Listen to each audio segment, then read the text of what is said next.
Hello friends, welcome to the series beat the inflation day 39। Bank Nifty की बात करें, बहुत तगड़ा पुल बैक आया 45,000 के लेवल से। मार्केट फ्लैट ओपन हुआ और वहाँ से चढ़ते चला गया, पूरा दिन ट्रेंड अप रहा और 45,700 जाके क्लोज हुआ। ट्रेड की बात करें, आज हमने बोला ट्रेड अपना जो चल रहा था उसको क्लोज कर दिया 1400 के प्रॉफिट पे और नया ट्रेड ले लिया। बात करते हैं ऐसा क्यों। देखो, हमारा हर महीने का टारगेट क्या है? 8 से 10%, मतलब 5-6 हज़ार रुपये महीने का प्रॉफिट। लेकिन टारगेट के साथ साथ जो एक स्टॉप लॉस है, स्टॉप लॉस ये कि कैपिटल लूज़ नहीं करनी, ठीक है, लॉस में नहीं जाना या लॉस को लिमिट करना है।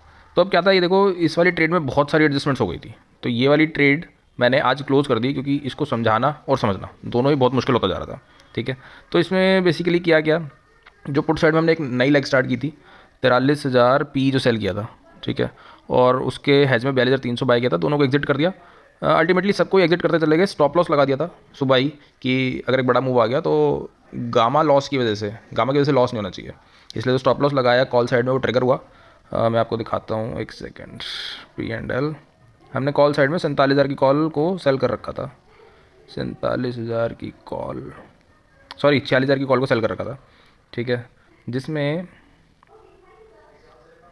एक सेकेंड 46,000 की कॉल, इसमें 500 रुपये का स्टॉप लॉस लगा दिया था कि अगर 500 पे जब भी आएगी मार्केट, एक क्या होता है जनरली 11:30 12:30 1 बजे तक शांत रहती है, फिर यूरोपियन मार्केट्स ओपन होती हैं तो एक बड़ा मूव आता है, ठीक है। तो उस टाइम मैंने स्टॉप लॉस लगाया कि अगर 500 से ऊपर जाएगा तो वो ऑटो स्क्वायर ऑफ हो जाए, और सारा का सारा स्क्वायर ऑफ हो गया।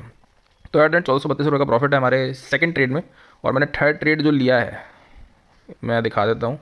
ये एक थर्ड ट्रेड लिया है क्योंकि मार्केट वॉलेटाइल ज़्यादा है, विक्स भी काफ़ी अप है, इसके लिए हमने इस बार कुछ नया ट्रेड लिया है। क्या किया है, 1500 पॉइंट ऊपर जाके 1500 पॉइंट नीचे जाके कॉल और पुट को सेल कर दिया और एक दूर का कॉल पुट बाय कर लिया है ताकि हमारा मार्जिन की रिक्वायरमेंट कम हो जाए। तो ये ट्रेड आज 3:30 पे ही लिया है, तो इसमें कुछ भी प्रॉफिट एंड लॉस नहीं है। और जैसे जैसे दिन आगे बढ़ेंगे, फेब का ट्रेड लिया है, ठीक है, क्योंकि हमारा जो सेकंड ट्रेड है उसमें टारगेट अचीव नहीं हुआ, तो फेब का ट्रेड लेके चल रहे हैं। होपफुली कि फेब में भी हम 5,000 रुपये निकाल लेंगे, जिसमें से 1400 का प्रॉफिट ऑलरेडी हम बुक कर चुके हैं। कुछ एडजस्टमेंट होगी तो आगे वीडियोज़ में डिस्कस करेंगे। Till then this is all, thank you for watching, bye bye.